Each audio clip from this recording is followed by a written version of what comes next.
As we near the end of 2025, we're looking back at stories we've done that highlight people working on solutions to some of healthcare's biggest problems. Violence is one of the biggest threats to the health of American children. This summer, we profiled a program in Chicago that's having success using therapy to prevent violence among kids who are most at risk. Stick around to the end for some updates. Millions of kids every year are victims or witnesses to violence. Fights, assaults, shootings. Black children see the most. Decades of research show growing up around lots of violence is harmful for kids. It can hurt their mental health and their physical health. It increases the risk that kids use drugs, get pregnant, and drop out of school. Violence, and particularly gun violence, it's the number one threat to their health and their lives. In recent years, several rigorous studies have shown that therapy, specifically cognitive behavioral therapy, can substantially lower the chance that kids exposed to lots of violence will go on to commit violent acts themselves. But delivering those services to some of the highest risk kids is tough. Today, how Chicago may be breaking this cycle of violence among some of its most at-risk young people, and whether this model can be a solution nationwide. From the studio at the Leonard Davis Institute at the University of Pennsylvania, I'm Dan Gorenstein. This is Trade-Offs.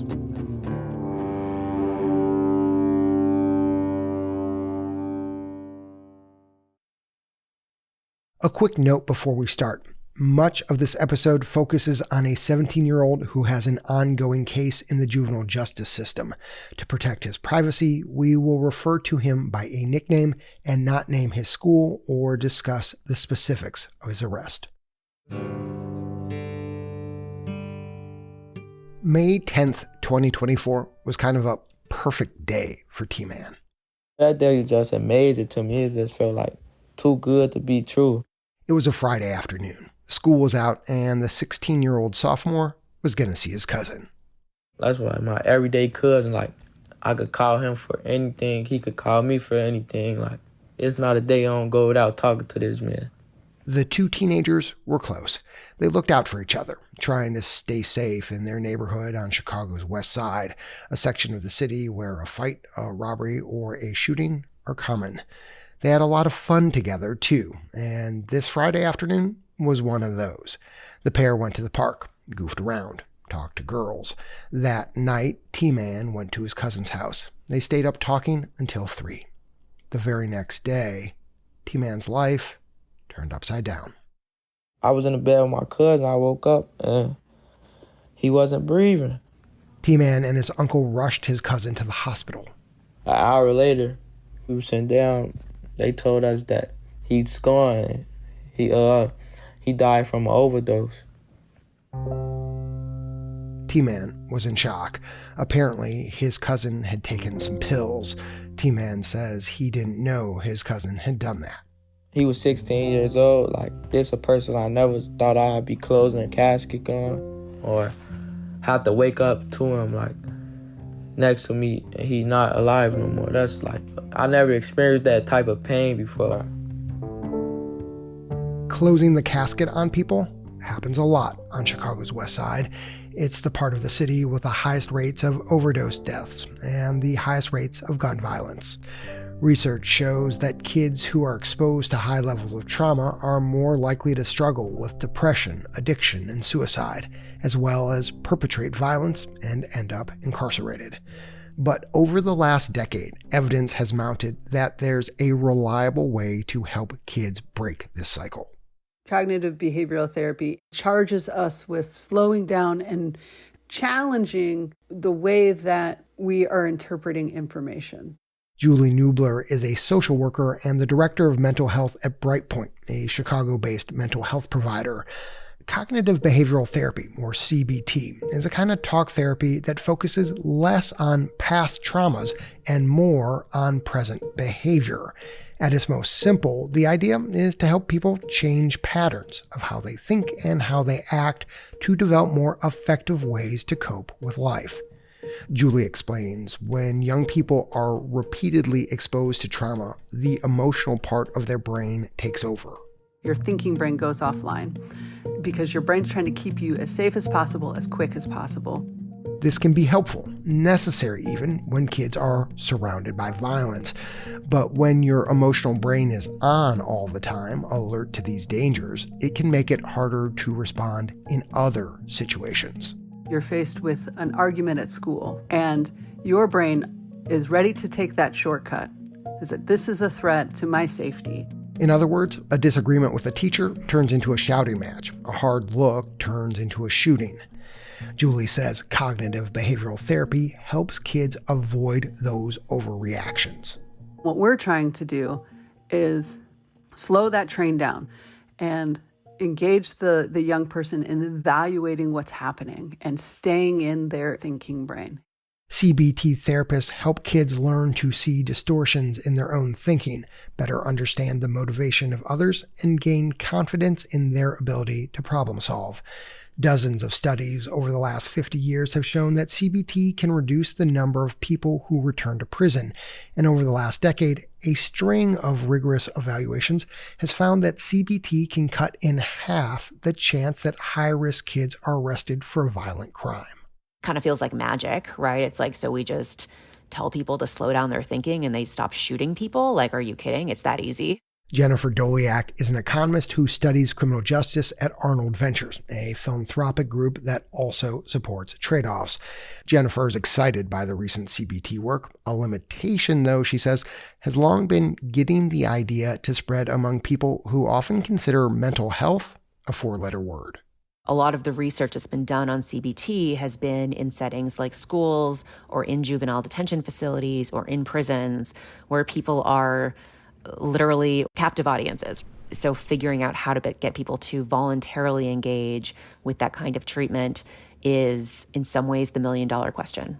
10 years ago, Brightpoint, the mental health provider, and the nonprofit youth advocate programs partnered to bring CBT to high-risk kids that other programs struggled to reach. Brightpoint would run up to 16 weeks of group CBT sessions. Youth advocate programs, or YAP, would pair each young person with an adult mentor for 6 months, what they call an advocate. Advocates on call 24/7. They're there to provide whatever support a young person or family may need. That's Gary Ivory, YAP's president and CEO.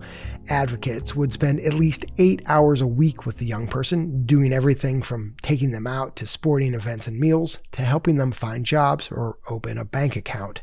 The theory, says Gary, was that the advocate, a caring, capable adult with cultural credibility, would support the entire family, help them get more comfortable with the idea of CBT, and then embrace it.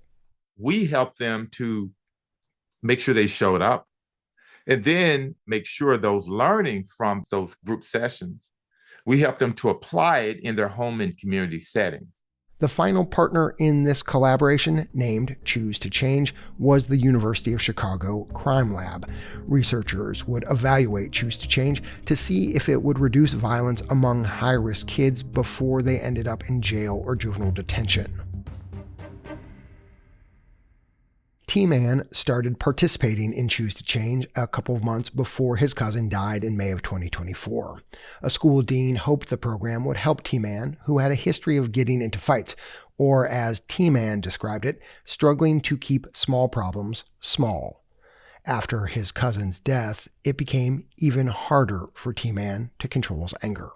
I was just in a dark space. I was just like, I didn't really know what to do, honestly. I was feeling like it was nothing no one could help me with. I couldn't do nothing about it, so I was really just angry at myself and the world. About a month after his cousin died, T-Man's anger got the best of him. Police arrested him in early June 2024, and he spent the next month in juvenile detention. Over those 4 weeks, T-Man realized that he wanted to do something differently. Every day as I woke up, I was thinking about like what I could do to better myself, to deal with the stress and stuff I'm going through, like the pain, like how I'm going to do better. T-Man had been skeptical of the CBT sessions in Choose to Change, but sitting in juvenile detention, his mind drifted back to the lessons that he'd learned. It's called The Bottle About to Burst. That's Jasper Guilbault, T-Man's Choose to Change therapist. First, Jasper lines up 3 2-liter bottles of Sprite. And I give the kids this analogy. The unopened bottle of Sprite is like your brain, and inside you've got all this emotions. And when you are stressed, it kind of shakes up everything inside of you, and it builds up pressure inside of your brain. Jasper tells the kids to shake up one Sprite bottle and open it quickly. Sitting alone in the detention center, T-Man recognized himself in the metaphor. And I was like, that's crazy, because if you do hold your emotions in, eventually they're going to come out, and it ain't going to be a positive way. It's going to be negatively. T-Man could see that's what had happened to him after his cousin overdosed.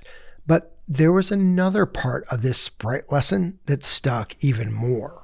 The last bottle, I have them shake it up, but I also tell them they need to release the pressure little by little by opening the cap a little bit and then closing it. When the kids opened that bottle, no big explosion. And I was like, that's pretty cool, because it related to me. And I kept that in the back of my mind, like, maybe I do need to work on expressing myself and talking about how I feel more.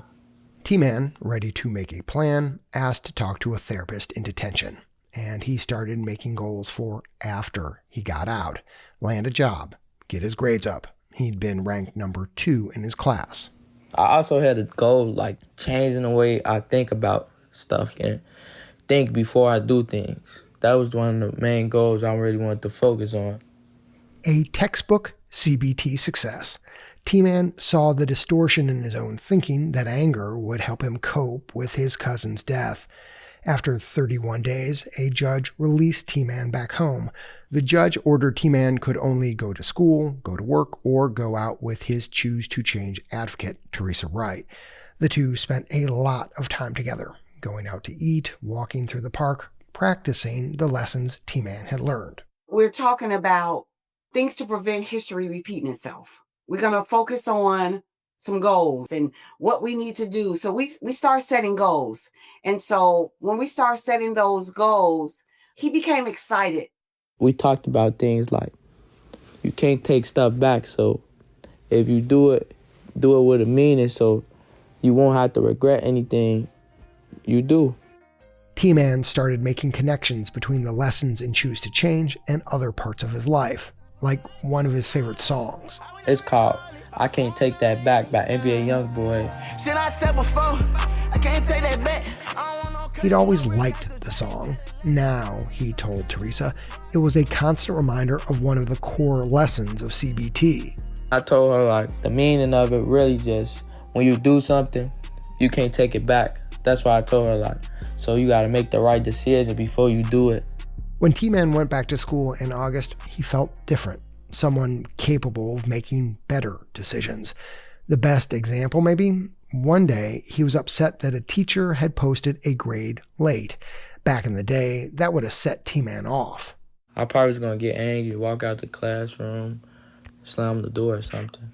But this time, he slowed down and thought. If I do something that I don't mean, I know I'm not going to be able to take it back. So I was trying to think and handle it a different way instead of being angry and erupting like the Sprite bottle. T-Man, again, solving his own problems, tracked down one of the school's deans. The dean suggested T-Man ask the teacher after class when she'd post the grades. It was like I took a big step forward into working on myself and working on my anger and how I deal with things. So I was definitely proud of myself, and I definitely felt good about myself. When we come back, why some researchers say this program could be a game changer, why scaling it nationwide could still be a long shot, and what's next for T-Man.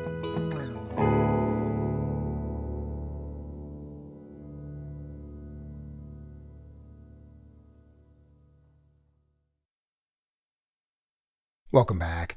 There's no shortage of programs designed to reduce and prevent violence among young people, but experts say there is a shortage of strong evidence to tell policymakers which interventions are effective and replicable. So when Brightpoint and YAP launched Choose to Change in 2015, they immediately partnered with researchers at the University of Chicago Crime Lab. Nour Abdul-Razzak co-led the randomized controlled trial to see if pairing cognitive behavioral therapy with intensive mentoring actually could make a difference. It is very rare that you actually get a program that has some numbers and effectiveness behind it and not just someone's gut that they want to happen. And so I think it's really important that they continue programs that actually have some evidence. Between 2015 and 2019, Nour and her colleagues followed 1,000 Chicago teens who were in Choose to Change, what's sometimes called C2C. They compared those kids' outcomes to 1,000 similar kids who were not offered C2C and only had access to other services like traditional counseling and after-school programs. Of the 2,000 kids, 35% had a prior arrest. 70% had missed at least 3 weeks of school. Nour's team zeroed in on 3 questions. Does C2C reduce contact with the criminal justice system? Can the program reduce kids' engagement with violence? And does C2C increase school engagement? The researchers are still analyzing the education results. The violence and arrest findings, though, are striking. Nour and her colleagues found that kids in Choose to Change were 31% less likely to be arrested in the 2 years after starting the program and 39% less likely to be arrested for a violent crime. We were very surprised to see the results of the program. The effectiveness, the numbers are quite large in terms of how it's helping young people, and they were working with a higher risk population. Nour says this research adds to what we know about violence prevention in important ways. One, it's yet another rigorous study showing that cognitive behavioral therapy works. It also shows that CBT combined with intensive mentorship and support can help kids that other programs fail to reach. Finally, and this is a big one, the reductions in arrests last up to 4 years after teens enter the program. Many programs, especially for young people, you see fade out as soon as the program ends. So the fact that it's still effective into their adulthood, I think, is quite promising. What surprised Nour the most is that the CBT lessons seem to be so sticky. Her hunch is that pairing the counseling with mentoring is a potent 1-2 combo. Because the mentors are attending the group CBT sessions, they're learning those same tools and skills, and so they can practice them in the 8 hours a week that they spend with the kids outside in the community. Nour is hitting on something. The American Psychological Association says part of what makes treatment effective is practicing the CBT lessons in everyday life, just like what T-Man did with his Choose to Change advocate, Theresa. The long-lasting effects of C2C have caught the attention of other researchers. Charles Branas is an epidemiologist and gun violence expert at Columbia University who was not involved in the study. That's a super impressive outcome, particularly the long-term effect of this program and the fact that this is a randomized control trial of a substantial number of people leads me to believe that it could indeed be a very big deal. Charles does have one caveat, though. Before he can fully endorse the findings, he says he'd like to see the paper peer-reviewed. Jennifer Doleac at Arnold Ventures says when she looks at this paper, she thinks we're getting closer to answering her million-dollar question. Yes, we can get CBT to hard-to-reach kids. In a context where most of our good ideas don't work, it's extremely exciting to see evidence like this that shows that this is the kind of intervention that pretty dramatically can transform young people's lives. Jennifer says the next step is to replicate Choose to Change in other cities. YAP, the group that provides the Choose to Change advocates, is already on it. They have launched similar programs in Tennessee, California, Iowa, Texas, and New Jersey, where YAP's CEO, Gary Ivory, says they've begun working with Rutgers University to evaluate that program. We want to make sure we have the same level of rigor, the same level of lessons learned, applied learning, real time, so that we can get this feedback on how the participants are doing and get the research and all that. Gary says scaling the program has come with real challenges. One issue is some cities want to offer Choose to Change to more kids than Gary thinks makes sense. You want to serve the young people that really need this type of intensive intervention. If you don't, it's going to skew the research and skew the outcomes. And it could possibly bring in more young people who really don't need this high-level, high-dosage intervention. Up to 16 weeks of CBT plus 8 hours a week with mentors is designed for kids who are both at high risk of committing violent acts and are hard to reach. Expanding such an intensive service to kids less in need, Gary worries, could also burn money. It's not cheap. So that's another reason we want to get it right and serve the right participants. Money is one of the biggest hurdles to wide-scale adoption of this type of program. Choose to Change costs about $8,500 per student, totaling $11 million this year to run for 1,300 kids. It's worth every penny. Toni Copeland directs student supports and violence prevention for Chicago Public Schools. Choose to Change is funded by a mix of philanthropy and public dollars from the mayor's office and the school district, but the district is facing a $500 million deficit. So Toni says the program has, for now, stopped accepting new teens while they try to drum up more money for next year. We've tried to be innovative in finding solutions to make up for whatever the gap is, because the district believes in Choose to Change. While some will likely balk at the program's price tag, researchers have found that Choose to Change saves taxpayers up to $20,000 per kid. That comes from less involvement with police, public defenders, courts, and juvenile detention. The other big challenge to this program going nationwide? Staffing. YAP CEO Gary Ivory says finding adults who can show up 8 to 10 hours a week to support the kids and braid in the CBT work is one of the hardest things that they do. We're responding to gun violence and interpersonal violence and dealing with the research, the learnings, and applying those learnings in real time. To me, that's the biggest challenge. Being on call 24/7, all of that is part of the model. And that's challenging. It's just challenging. At the end of the day, Gary understands it's the mentors who build the rock-solid relationships. It's the mentors who work with the teens to incorporate the CBT lessons into their everyday lives.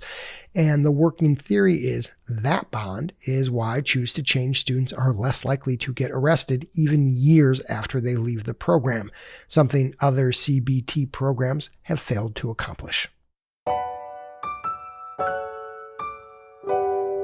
That brings us back to T-Man.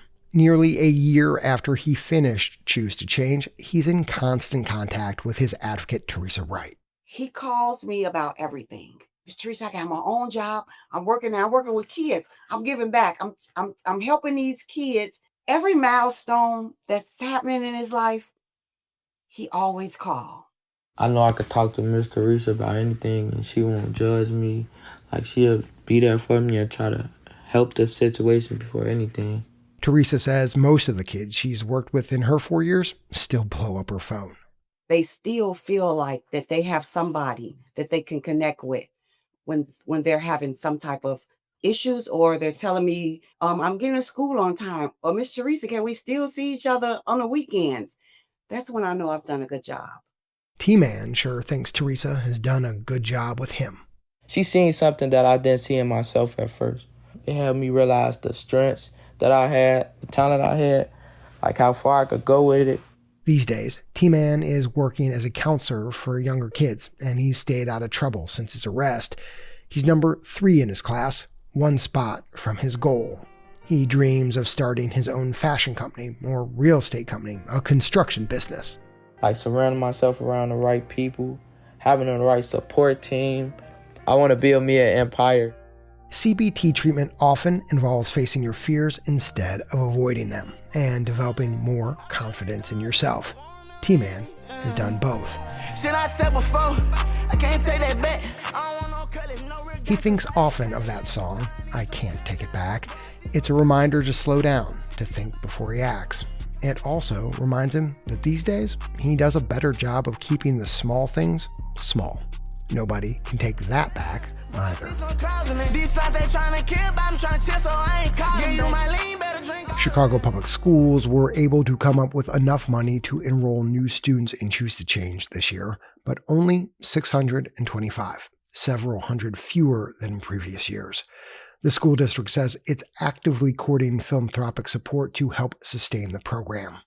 Meanwhile, YAP launched another Choose to Change inspired program, this one in Oklahoma, and the group is in talks with a potential funder that could help them scale this model to more communities. And T-Man, he's doing great. He shared his story as a panelist at YAP's 50th anniversary summit in Philadelphia this fall, and he's moving closer to his dream of running a construction and real estate business.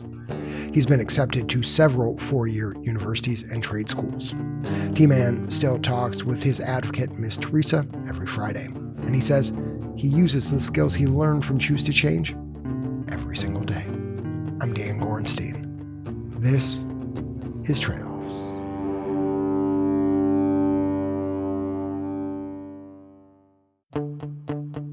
Lisa Fitzpatrick spent 20 years working in some of the most prestigious jobs in health policy. But a few years ago, she walked away to go after a foundational but often invisible problem. People feeling disconnected, people feeling unheard, people being confused by health information or being fearful of things they don't know. One doctor's crusade to help more people understand their own health care and why insurers are starting to buy in. Next time on Trade-Offs. If you enjoyed today's episode of Trade-Offs, don't keep it to yourself. Tell someone else about it. Friend, colleague, family member. Better still, leave a rating or a review wherever you subscribe to us, the NPR app, Apple Podcasts, Spotify, wherever. The Trade-Offs team is producer Melanie Evans, senior producer Leslie Walker, managing editor Ryan Levy, executive director Jessica Silverman, marketing director Catherine Dougal, sound designer Andrew Perella, chief operations officer Colleen Scheck, with help from Kate Seepy, Cedric Wilson, and Haley Lerner. The executive editor is Dan Gorenstein. The Trade-Offs theme song was composed by Ty Sitterman, with additional music this episode from Blue Dot Sessions and Epidemic Sound. Trade-Offs reporting for this episode was supported in part by the Sozoze Foundation.